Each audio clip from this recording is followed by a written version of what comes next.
মুস্তাকের তিশা এবার মা হতে যাচ্ছে বা কন্টেন্ট নিয়ে আমি অনেক লম্বা হয়ে যাবে কথা। আমরা বিয়ে করেছি, আমরা মুসলমান। সকল কিছু মহান আল্লাহ তাআলার উপর নির্ভর করে। আমি সবসময় একটি কথা বলি, সকল কিছু মহান আল্লাহ তাআলার উপর নির্ভর করে। জীবনটাকে কিন্তু জীবনের একটি স্বাভাবিক প্রক্রিয়া আছে। হ্যাঁ, জীবনের মতো এগিয়ে যায়। তা আমাদের লাইফটাও আপনারা দোয়া করবেন, সেইভাবে এগিয়ে যাবে ইনশাআল্লাহ। আচ্ছা মুস্তাক ভাই, ঈদ গেল, তো আপনি তো বলেছিলেন এর আগে শ্বশুরের কাছ থেকে ঈদের সালামি আপনি চেয়েছেন, তো এইবার ঈদে আপনার কি আপনার শ্বশুর কি সালামি কি দিয়েছেন পেয়েছেন আর কি? আমি ওনার বিষয়ে কোনো মন্তব্য করব না।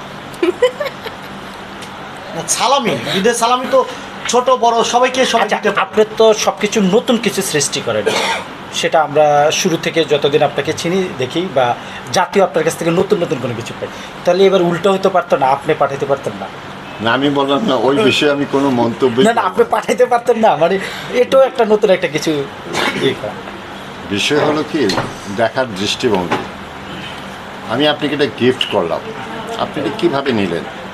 ঠিক আছে, গিফট যে কাউকে করতে পারে, এটা আমি মনে করি এটা করা ভালো, সুন্দর।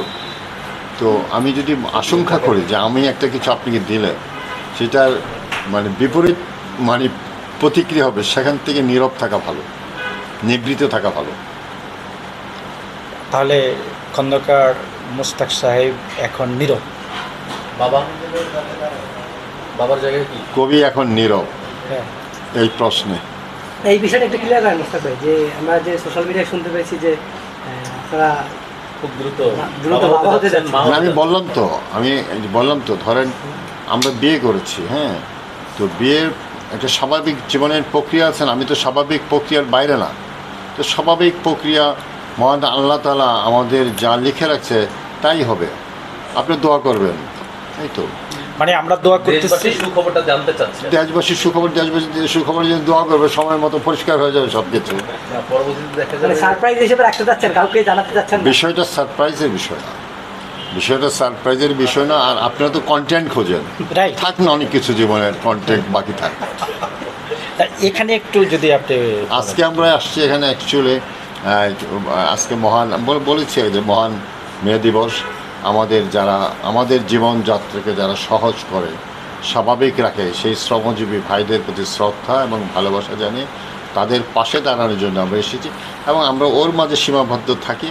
এবং আপনাদের কাছে আমার একান্ত বিনীত অনুরোধ, আমরা আজকে শ্রমজীবী মানুষের পাশে থাকি, মানুষকে একটা মেসেজ দিই, জীবনের জন্য, মানুষের জন্য আমরা সবাই মিলে সবার পাশে আছি। এই শ্রমজীবী মানুষেরাই কিন্তু এটা জানতে চায়, তারা আপনার কন্টেন্টগুলো দেখে, তাদেরই প্রশ্ন। শ্রমজীবী এটা কিন্তু একটা মজার কথা বলি আপনাদেরকে। আমি গুলশান 2 নম্বর চক্করে গাড়িতে বসা, তো দেখি এই জনের অনেকে আছে না রাস্তায় হকার টকার, আচ্ছা বলে তিশাব আসসালামু আলাইকুম।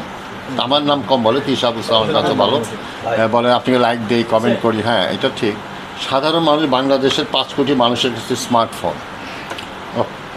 আমরা তো অনেক ব্যস্ত থাকি, তো ওরা যখন অবসর পায়, আমাদের অবসর রিক্রিয়েশনের জন্য অনেক ব্যবস্থা রয়েছে, কিন্তু তাদের তেমন কিছু না। তারা স্মার্টফোনে এইগুলো দেখে, আপনাদের বিভিন্ন কন্টেন্ট দেখে, তারা মজা পায়। ঠিক আছে, তো আমরা সময় মতো সবাইকে ইনশাল্লাহ সব কিছু জানাবো।